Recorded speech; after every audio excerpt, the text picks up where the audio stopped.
They're in the gate. And they're off. And they're off. And they're off. They're off in the Preakness. People in Maryland have great pride in the Preakness, and you could feel it. And down the stretch they come in the Preakness. Photo finish.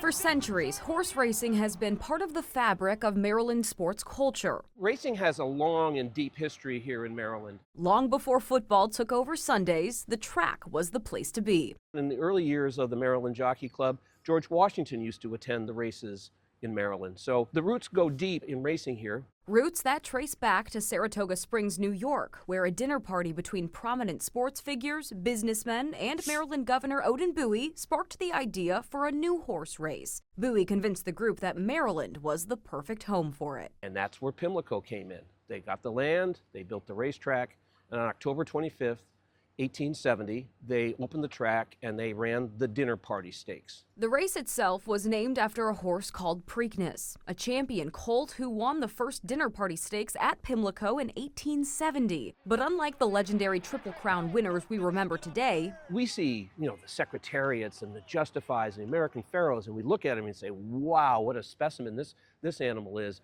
Apparently, Preakness wasn't one of those. And his story didn't have a Hollywood ending. After retiring to England once his racing days were over, Preakness was shot and killed by the Duke of Hamilton.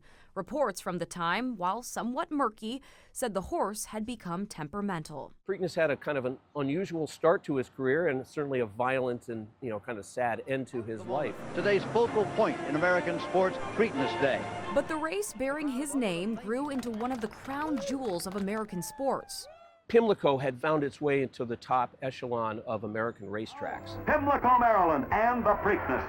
A place filled with history. Thundering into the home stretch, it's complete. Much like some of the most iconic venues in the country. Wrigley Field, you think of it as Fenway Park, a place that has, stood for decades and decades and decades. And while the grandstand holds the history, the infield has built its own legend over the years. In the infield, the young and the restless have been here since early morning. A young journalist at the time, Kane remembers his first trip to Pimlico in 1995. Whoa. The first day I was walking in, guys were having shopping carts with kegs in them, taking them out to the infield. They've been singing and shouting and carousing and occasionally even watching a horse race. As the race makes a quick pit stop in Laurel while Pimlico undergoes reconstruction, the race faces questions about its future. This weekend marks another year the Kentucky Derby winner won't compete. The Triple Crown has gotten sold so heavily through the years. Well, there can't be a Triple Crown if the Derby winner doesn't come to Baltimore. There's going to have to be a change. We can't have this race run 2 weeks after the Derby and expect participation of the Derby winner. Horsemen just don't want to run their horses back that soon. It's changed. But even as the sport evolves, the heart of Preakness Week remains the same, a celebration of Maryland, its people, and its history. When they play Maryland, My Maryland here, you feel the pride of the crowd that has come here to see one of the great races in American history. Maryland, my Maryland. And this year, there's even more local interest surrounding Maryland trainer Brittany Russell, who could make history on her home track. What a cool thing it would be to complete the Triple Crown for women trainers.